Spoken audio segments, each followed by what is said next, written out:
Catherine Bernardo update. Spotted sila Catherine at Mayor Mark Alcala during sa Bangkok, Thailand airport papuntang Bhutan bago mag-birthday si Catherine.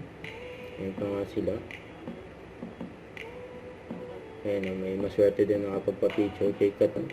Ayan pa nga picture ni Catherine. Nagbakasyon sila Catherine at Mayor Mark Alcala sa Bangkok to Bhutan.